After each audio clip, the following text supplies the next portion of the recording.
Governor Brown, I was walking out of the State of the State speech where he came up with all these fantastic ideas to save California.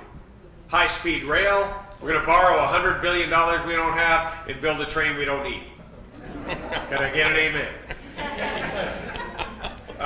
And he wanted everyone to know that California is still the land of dreams and the DREAM Act.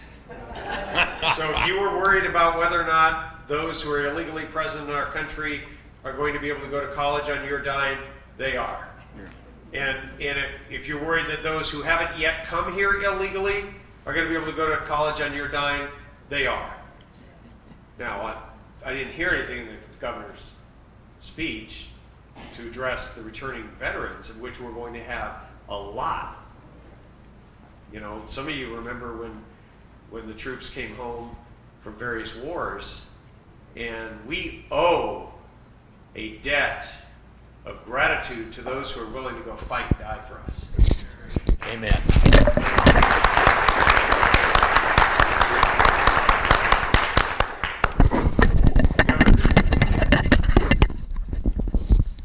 So, as I was walking out of the chamber, you know, part of me, I always want to pick a fight. When there's 400 reporters around, that's not a good idea. So I just shook his hand. Because it was a receiving line. I thought it was the line to the bathroom. And there's the governor. And so I shook his hand. Hi, Happy New Year. I didn't say good speech because I don't agree with anything he said. I think it's all. He said California has all this unspent potential. And I'm thinking, you know, my mom always said keep it simple, stupid. You know, and I was the intellectual of the family. And she said stupid for a reason. And it was like, unspent potential. I don't know, how many of you, I can't even find a nickel down. Anybody got more than $5 left in their pocket? You in the back? Okay. Well, don't ever admit that again in the state of California. You're going to be the next revenue source. But that's what he means. He means that he hasn't yet taxed you and spent the rest of your money. I mean, that's California's great unspent potential. How about untapped potential? How about tapping into the great Americans that we have and putting them back to work? Yes. Where's that plan? Didn't see that one. So as I walked out, I'm walking past him, I did my obligatory handshake, and then all of a sudden he grabs me, he goes, "Hey, Donnelly." At first I thought he was frisking me, but and he says, "Don't worry about that gun thing." He says, "You know, that happened to me." He said, "I went to the airport, I had my dad's gun in my bag, but luckily Ann remembered it before I got to the TSA screeners." And I'm going, okay, well, that's nice. Then his wife comes up, and she tells me the whole story all over again. She goes, "You know, we were just talking about you." And I'm thinking, wow, the governor knows my name, and now his wife's talking about me? Oh, this is great. And she tells me the whole story all over again, and she says, "I guess great minds think alike." And I'm thinking, this is great. You know, I guess it showed me one thing. And many of you may know I've taken some very controversial positions. I ran the Arizona law here in California because I think that we ought to protect our borders. I think we ought to protect our resources. I think we ought not to have sanctuary cities for criminals and for those who have come into the country illegally who could be terrorists, who could be rapists, they could be gang members, drug dealers, they could be all kinds of things, but we don't know because they didn't bother to come through the front door. But Tom Amiano of San Francisco wants to turn California into a sanctuary state. He wants to expand the idea of sanctuary for criminal aliens to each county until he has a patchwork of sanctuary counties big enough to encompass the whole state. I mean, I don't know if you guys know this, but the illegals are coming. But they're not, well, no, I mean, not just the 12 million that are here in California. You know how they would say there's 12 million in the country? Well, no, there's 12 million in California. There's probably 30 to 40 million in this country. But in Michigan, a friend of my brother's told him that one of his guys just left. He's illegal. And he said, "Hey, they're nuts in California, but they're giving out free college to anyone who's here illegally. I'm going." He left his job, and now he's coming here to live off you. Meanwhile, I'm sorry for your children. I'm sorry for your grandchildren. I'm sorry if you would like to go back to college, take a class. I mean, isn't that what our resources are for? Haven't we paid taxes? Don't we want those to go to the 2.5 to 3 million that are out of work, to those that are graduating school? I mean, I don't know about you, but I've got an 18-year-old. Okay, don't even say that you feel my pain. Because I was just talking to him and I said, look, your dad is the vice chairman of higher education. I can get you an interview at a college. He's like, well, I'm going to go with my buddies. Well, you know what that's going to do? They're going to go down there, have cheeseburgers, and look at girls. He's not going to look at where he's going to get in and what the chances are, and whether they have a good sports program, and whether he can get a scholarship, and whether there's any chance that it isn't going to break me. But anyway, you know, it's just unbelievable that we would prioritize somebody who has come here illegally over our own kids. And I want to see my kid get off that couch, because if he goes on his plan, he's going to be sitting around on my couch on my dime, and it's going to take him 6 years to get a 4-year education. That's the average amount of time it's taking our kids to get through college. Well, guess what? Then they're on the expense side of the ledger. They're not on the income side of the ledger. And half of our income, more than half of our revenues in the state of California comes from income tax, from people working. You know, so I want those 18-year-olds to be working at 22. I want them to be paying income tax. I want them to be paying back their loans. I want them to be paying back all that money that you loaned them and that I loaned them.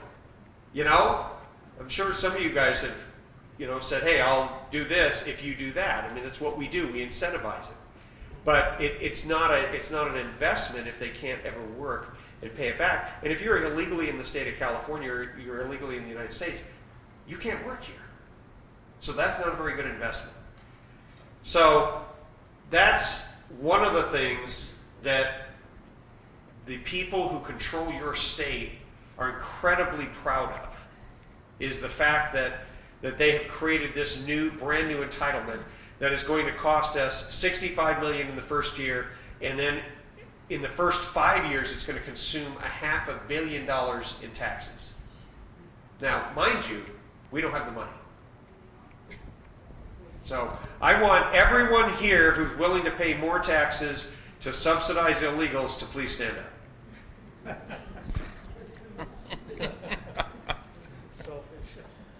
Selfish. I'm shocked.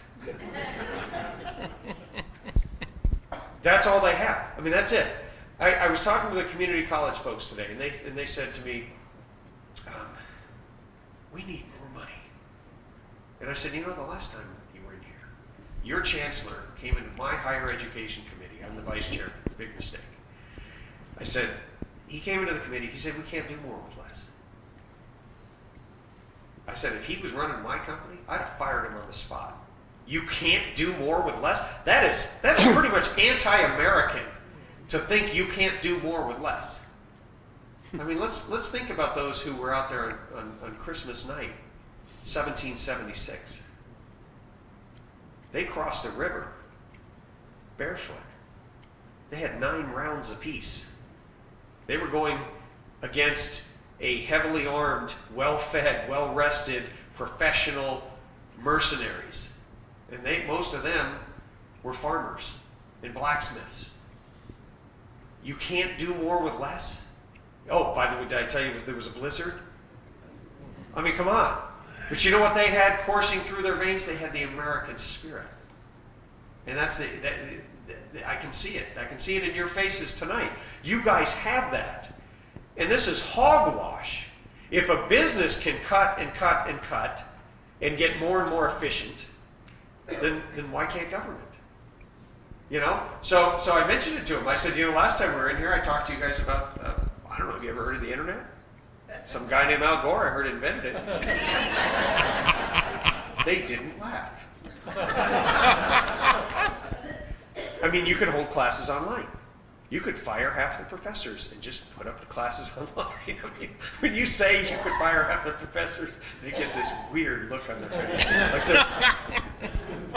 And then, just before that meeting, the postal union guys came in. And I'm like, what are you guys doing here? Isn't the U.S. Postal Service a federal agency? I mean, why are you in my office? And they said, oh, well, we need friends here because we want you to fight so that we don't have any more layoffs because it means jobs. And they went through the whole thing that the only jobs are government jobs. And I said, well, how many guys have you laid off in the last 5 years? And they were like, well, I don't know. It's not that many. And I said, well, I don't know. In the last 5 years, I've stopped using the post office. I send everything email, and I did it in my business, and you can send PDF documents. And then we sign them, scan them, and send them back. We don't need you anymore. And so how many people did you lay off? Because you need to lay off a commensurate number with the loss of your business. They just looked at me like I was nuts, and I think they wanted to go somewhere. I think they thought I was going to go postal. But, I mean, for crying out loud, there are so many groups, and they come to Shannon's office, they come to my office, and they lobby all day long for more money, more money. I mean, I don't know about you, but my wife says, you know, I want to remodel the house. And I run screaming and try to find some place to hide before she starts to flesh out her ideas. Before I have to tell her, honey, we can't afford that. You know? And right now, think about it. If many families across the state of California are struggling to feed their families, they're struggling to pay the mortgage, they're struggling to pay for the cars. And I'll tell you something. You want to know one of the best businesses to be in? Used car business selling parts. I can tell you, they're making a lot of money off us. Every time I turn around, the thing's breaking down. It has 300,000 plus miles on it. You know, and we're going to hold on to it. And you know what the government has in store for you? They're going to force you to buy an electric car. Their goal, now they want to set brand new mandates so that by 2025, 1 out of every 7 cars electric. Well, you know what that, and pretty much zero emissions. They want to cut smog by 75% and greenhouse gases by 34%. So you know what I hear when I hear that? I hear 2 things. I hear a California-only car that nobody's going to want in any other state, and it's going to cost way more, and you're going to pay for it. So if you want to get a nice new car, you're going to have to be, remember the bread lines? You're going to have, well, I'm sure some of you can't, most of you can't remember that, but rationing. We're going to be rationing automobiles. Will you get one of the regular ones, or will you have to buy a hybrid or a fully electric one? I mean, for crying out loud, whatever happened to self-determination, to living in a free country, to telling the government what we want, not the other way around? I mean, this is flat out nuts. I don't know about you guys, but the revolution was about taxation without representation. And that's exactly what this is. You know, I was called the other day to do an interview on Fox Business with Stuart Martin. How many people have seen that program? Oh, great. Well, I was on, like, I don't know, Friday morning. And I got up early, and they sent a car, and I had to speak at another place, so I met him there, and the car took me there. It was wonderful. The driver didn't say a word. I just slept. I got there and went inside, and they mic you up like this, and you're all set. And then they stick a camera in your face, and you know, then you got to remember how to smile into the camera. It's really hard because I don't get to look at your beautiful faces. I get to look at this black box. And I was all excited about what I was going to talk about. And I was looking good. I had the suit all set. And then the guy says, oh, we're having a little technical problem. Oh. He hands me a telephone. So now I'm on the phone doing my interview like this. And they can't see me. I could have been in my underwear. It didn't matter. You know what? That's California. You know why the electronics didn't work? They didn't pay the electric bill. Now, think about that. That's where we are in California. We have a budget that is way up here in terms of new spending. But last year, We starved the government. People like Shannon and myself stood up and fought for you against that $58 billion tax increase. And you know what happened? We won. The people won.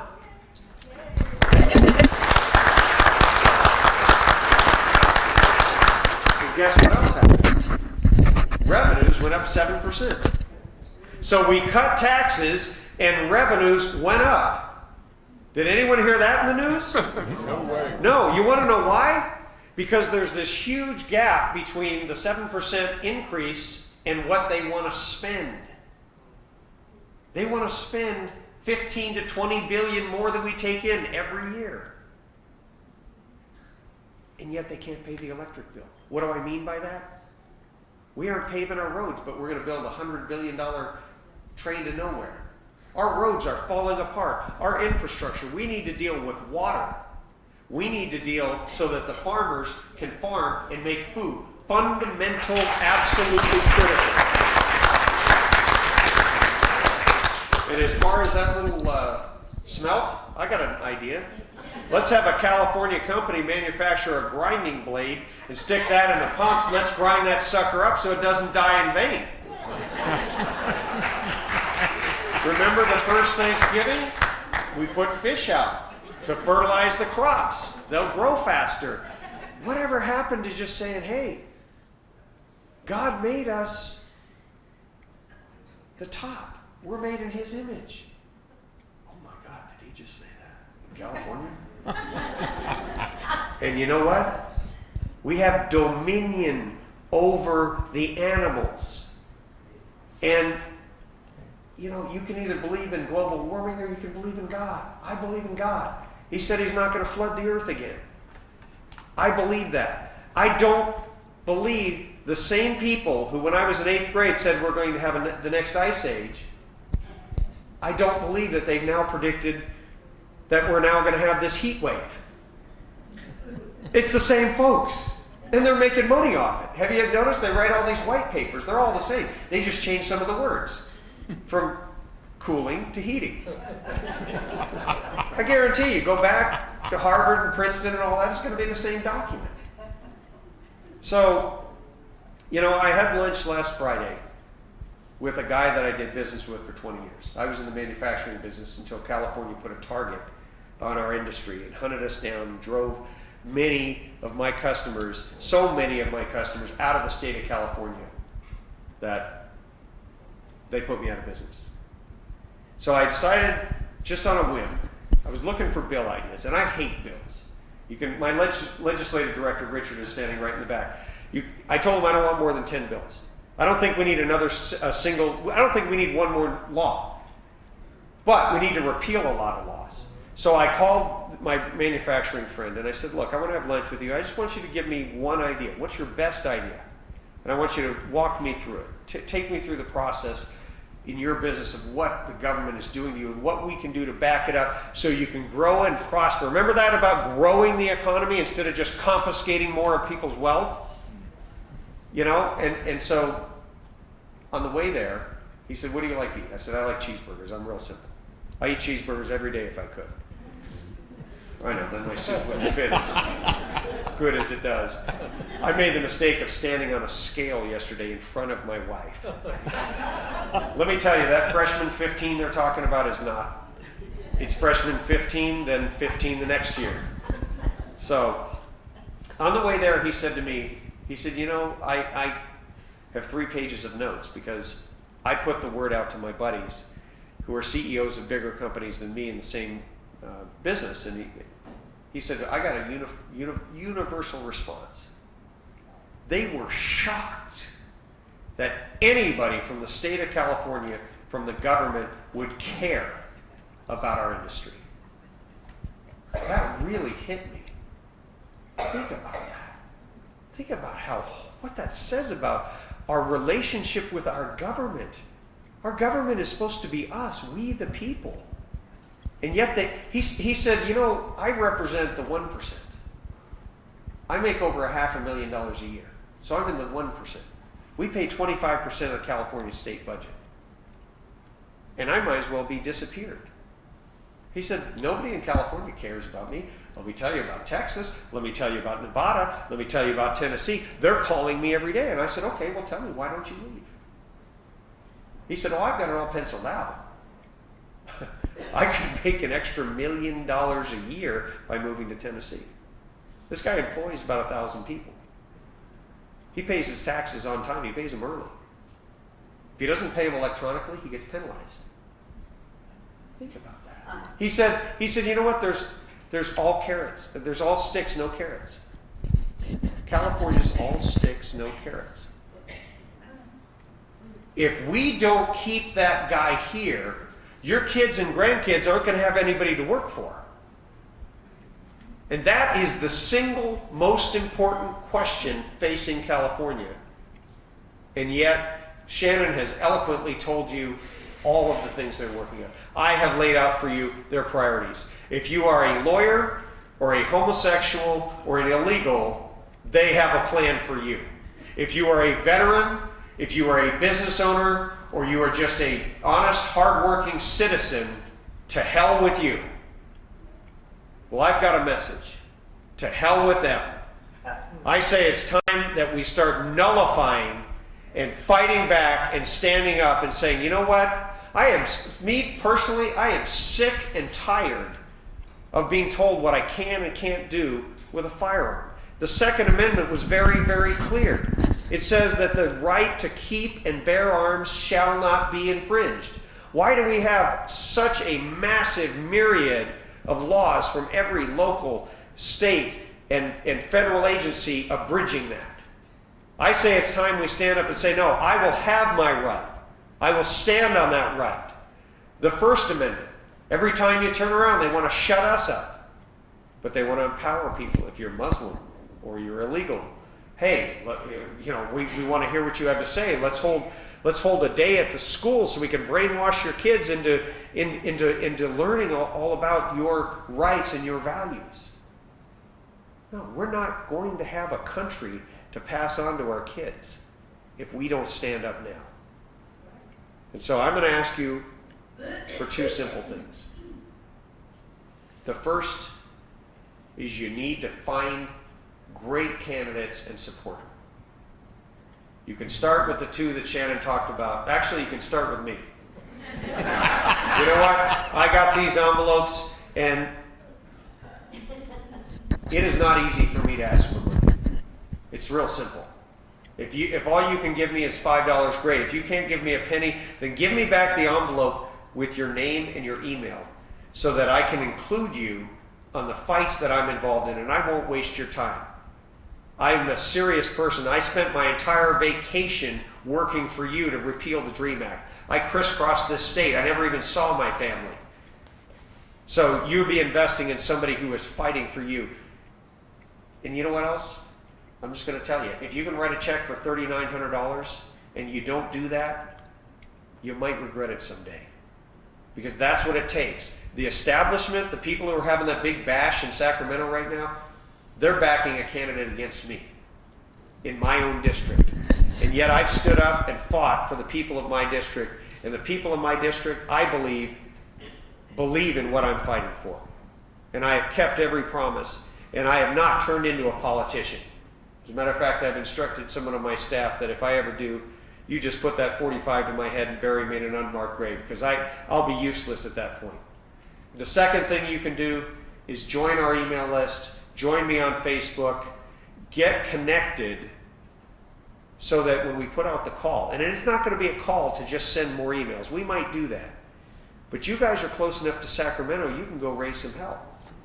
How many people in this room are willing to go stand up and fight for what you believe in if all it costs you is an afternoon and maybe a cheeseburger? I love you guys. You guys are absolutely awesome. You are close enough to the Capitol, you can come down and you can make our voice heard. You can stand up for the people in Southern California. You can stand up at a committee hearing and say what every single person in this state who's busy working would love to say, but we haven't gotten that involved in government. Now is the time. If we don't do it now, then when? And if not you, then who?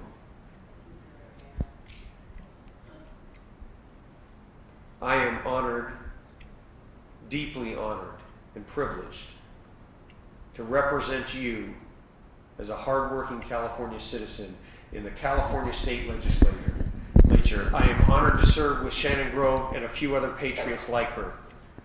And I ask you to consider also supporting some of the candidates that we have mentioned. We'll send you a list if you request it of us on email. We'll send you a list on how you can support them so that your voice can be heard in that building and we can start winning fights. Because I don't know about you, but I'm sick and tired of losing. I think November of 2012 could be a day of reckoning for the state of California.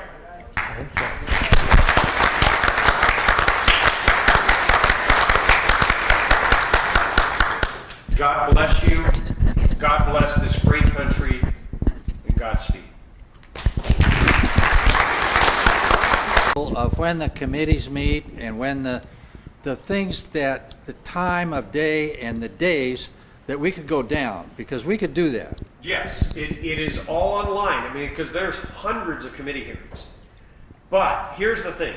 If we see a bill that we believe, and you'd have to communicate with us what you're interested in, because there's all kinds of assaults on your freedoms. It's just which flavor. You know, are you concerned about, the unions and the giveaways to the unions and increasing pensions? And are you concerned about, the problem of handouts to illegals, or, changing our school system to teach, homosexual history? All of those bills went through a committee, but they're all over the place. So that's a great question. We'd have to come up with a list of bills that I think would be really hot button issues and kind of like an alert and say, hey, this week, these are the ones we think you should focus on, but you're free to go on there and find one that might, push your button more than others. Yes. Oh, it's called, what's it called? Legeinfo.gov. It's called legeinfo.gov. But once again, if you take one of my envelopes and just give me your information, I'll add you to my email list, and we will update you on that. Yes. What Shannon said about a part-time legislature, I think that's the way to get rid of these guys down there. I mean, that place is just a pit of corruption, as far as I'm concerned. I'm completely behind Shannon's idea of a part-time legislature. I wish she gave us 2 more years to fix it. No, I'm with you. I'm with you 100%. Here's the only problem that you're going to have. A guy like me, I won't be able to serve because my business got killed and destroyed and wiped out. And you need people like me who know how to pick a fight and know how. And if I don't have any income, then I can't feed my family. And so then I can't do all the stuff I've been doing. And in the off time from the legislature, I've been going around the state and organizing tea parties, speaking to tea parties, giving them things to do so that they can effectively fight their government with the intent of taking over the building by getting them the majority. Now, Shannon's got another plan. I think it's interesting, and I think it's a great idea, but I really think we need at least 2 more years to undo the tens of thousands of bills they've passed over the last few years. But that's going to be something that's going to be decided by the voters, and Let me just ask this question. I think the voters will pass it if it gets to the voters. I got a sneaky feeling that the power to be down there is never going to let that thing come up. And if it does, some judge someplace will stop it. She's going to sue them, and she's going to collect signatures, and we're going to help her. And as far as what happens after that, as you guys all know, we've watched it. We watched it with Prop 187. We watched it with Prop 8.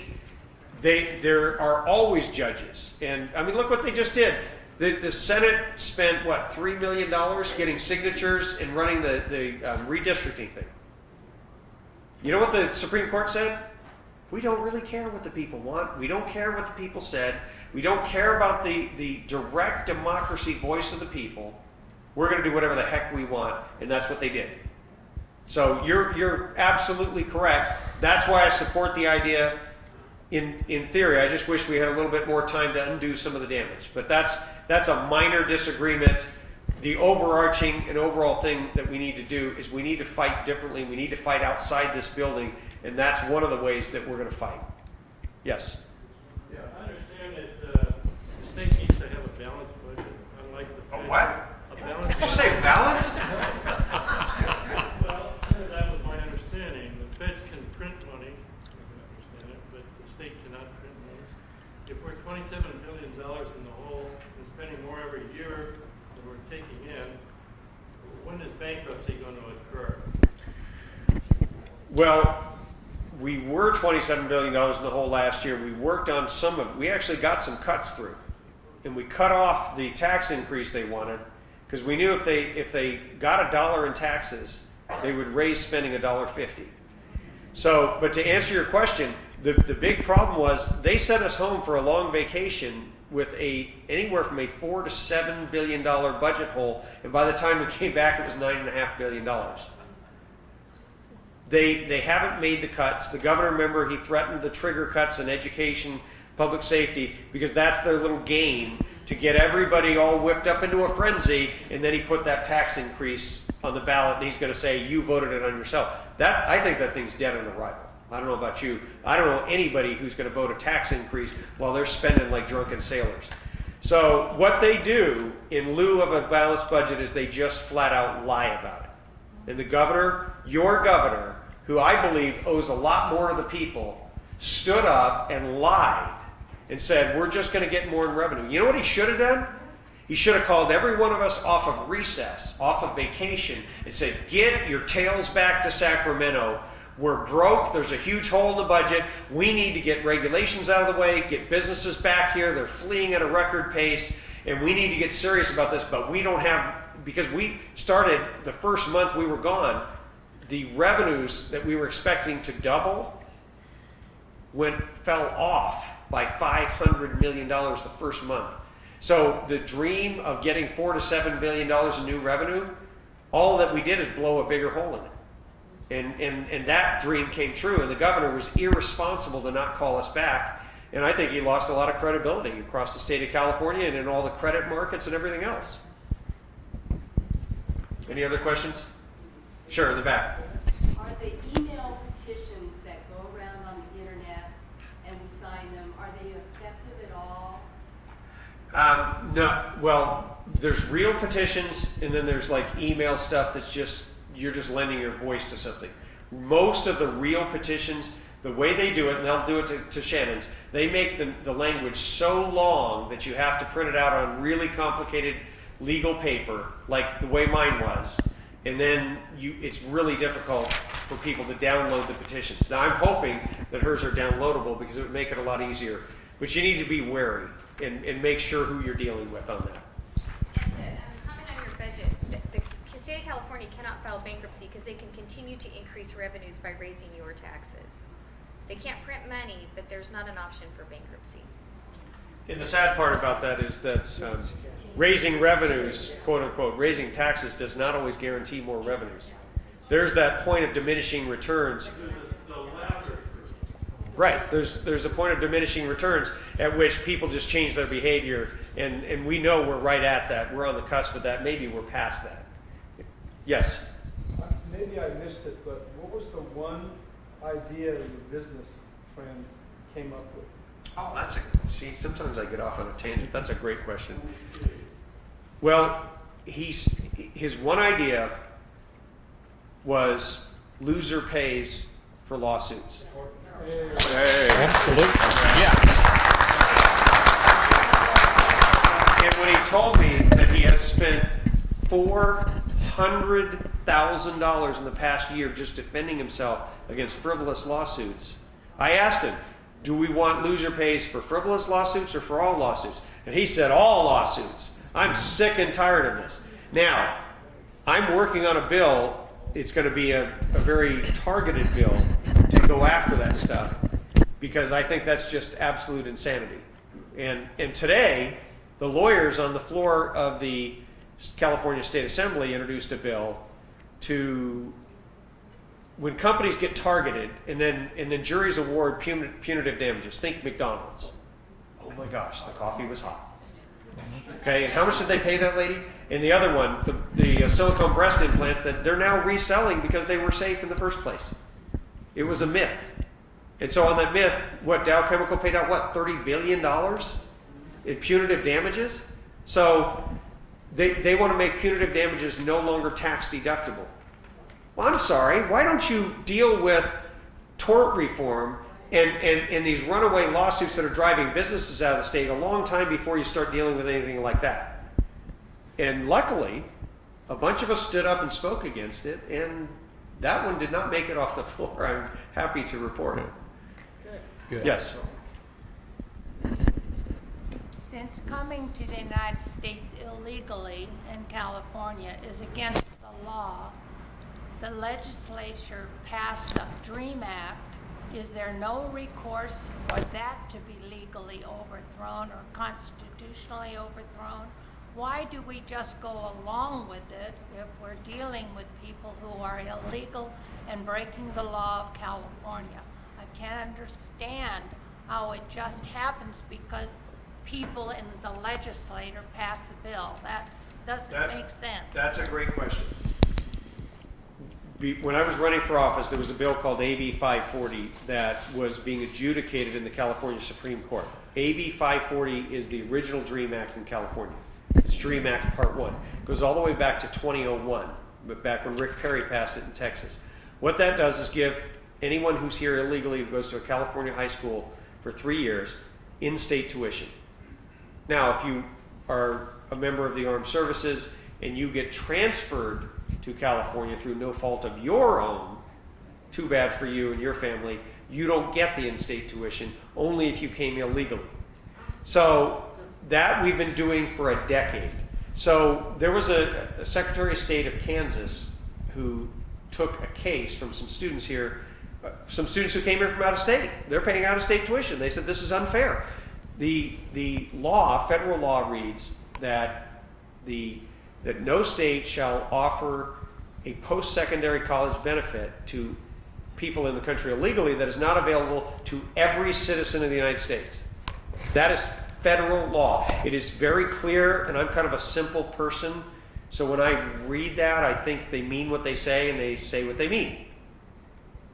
The California Supreme Court, while I was running for office, declared the lawsuit to be invalid. They threw it out and they said that AB 540 is constitutional on its face.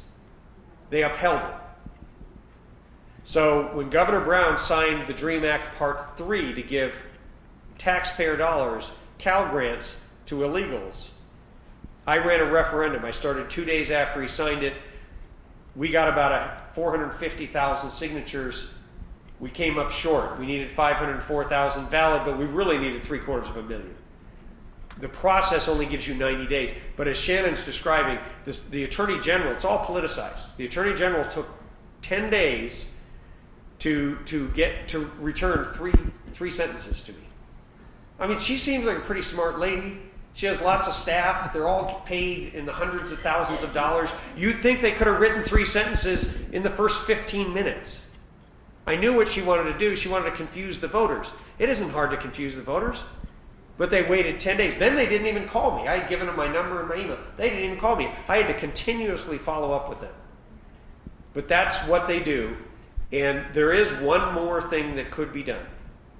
I don't know about lawsuits. I don't trust this Supreme Court because they've already proven that they have no regard for federal law. It's strictly politics for them. I plan to run another ballot initiative after the summer, after this season is over. We don't have time to get it on the November of 2012 ballot, but I think it's important enough. The law doesn't go into effect until 2013. This is one of those issues that is a massive, huge crossover issue. Republicans, Democrats, Independents overwhelmingly are against this. When I announced the ballot initiative, I got 5,000 emails. I polled them. 40% of the people who were willing to fight the DREAM Act are Hispanic. 20% are hardcore liberal Democrats. Think about that. They're willing to go vote against a Democrat who brought that to him. And we're hoping to smear every Democrat with the truth of their vote for the November 2012 election, but we still plan to overturn that, and that'll help us build a coalition around that issue going into the 2014 election, which is critically important. So that's my plan. I don't know about any court cases. I just don't trust the judicial system in California as far as the Supreme Court and that particular issue. Yes? What is the response of lawmakers when pressed about the fact that the state of California seems to give out more sticks than carrots to businesses? What is the response to people who make those rules when you say the businesses will leave, higher tax-paying citizens will leave? What do they say? They would say to you, you just made that up. Yeah. No, they've told Shannon and I the same thing. We don't believe it. They don't understand when this individual told me, the only reason I haven't left is my wife's family. If my wife's family moves to Las Vegas, and they might, I will move my business to Nevada. Then I have access to the California market, but I don't have to deal with any of the stupid regulations, and I will make more money. Bottom line. But that's all that's keeping him here, is that little thread. They don't believe it because the only people they hang around with have government jobs or they work for a public employee union, and all day long they're surrounded by people who tell them, you're a genius, you're a genius. And these are people who couldn't run a hot dog stand. Well, we all are very grateful for you coming. Thank you so much. Thank you.